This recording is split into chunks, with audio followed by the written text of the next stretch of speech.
మంగళవారం నాడు మ్యాచ్లో పంజాబ్ అలాగే కోల్కతా జట్ల మధ్య జరిగిన మ్యాచ్లో పంజాబ్ జట్టు మొదటగా బ్యాటింగ్ చేసి 111 పరుగులకు ఆల్అౌట్ అయితే పంజాబ్ జట్టు ఓడిపోవడం ఖాయం, కోల్కతా జట్టు గెలుపు మరొకసారి ఖాయమైంది అనుకున్నారు. కానీ యజ్వేంద్ర చాహల్ 4 కీలకమైన వికెట్లు తీసి అక్కడ కోల్కతా జట్టు పతనాన్ని శాసించాడు. ఒకటి కాదు రెండు కాదు, వరుస ఓవర్లలో వరుస వికెట్లు తీసేసి ఇక ఊహించని విధంగా మ్యాచ్ను మలుపు తిప్పాడు. దాంతో player of the match award, fantasy award ఇలా ఒకదాని తర్వాత ఒకటి అవార్డ్స్ వరిస్తూనే ఉన్నాయి. ముఖ్యంగా యజ్వేంద్ర చాహల్, రమణ్దీప్ సింగ్, రింకు సింగ్ అలాగే ఇంకా చెప్పాలి అంటే అజింక్య రెహనే, రఘువంశీ ఇలాగ 4 కీలకమైన వికెట్లను పడగొట్టాడు.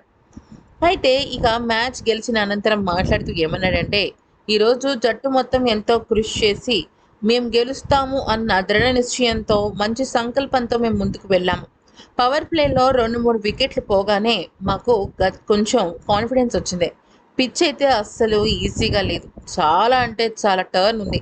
ఆ పిచ్లో టర్న్ ఉండడం వల్ల బౌలర్స్కు కష్టమైంది. అయితే శ్రేయస్ అయ్యర్ నాకు దగ్గరికి వచ్చి ఒకటే మాట చెప్పాడు. బంతి నా చేతికిచ్చి ఈరోజు మ్యాచ్ మొత్తం నేను నీ బాధ్యతగా పెడుతున్నాను. గెలిస్తే అది ఎంత గొప్ప అనుభూతిని మొత్తం జట్టు మొత్తం ఎంజాయ్ చేస్తుందనే విషయం నేను నీకు ప్రత్యేకంగా చెప్పాల్సిన అవసరం లేదు. కాసేపు నువ్వే కెప్టెన్ అంటూ చెప్పడంతో నాకు బాధ్యత పెరిగింది. ఏం చేయాలో 2 నిమిషాలు అర్థం కాలేదు.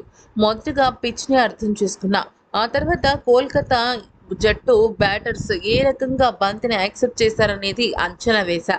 దాంతో ఖచ్చితంగా ఈ రకంగా బౌలింగ్ చేస్తే వికెట్లు పడతాయి అన్న ఒక అనాలిసిస్‌కి వచ్చాను.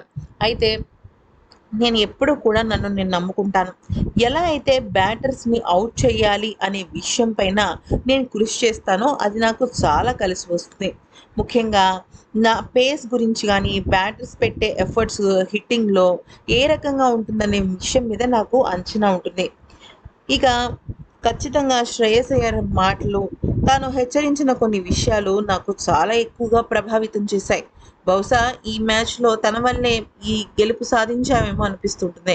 ఎందుకంటే జట్టులో వాతావరణం బావుంటే తప్ప మనం ముందుకు సాగలేమంటూ చాహల్ పేర్కొన్నాడు.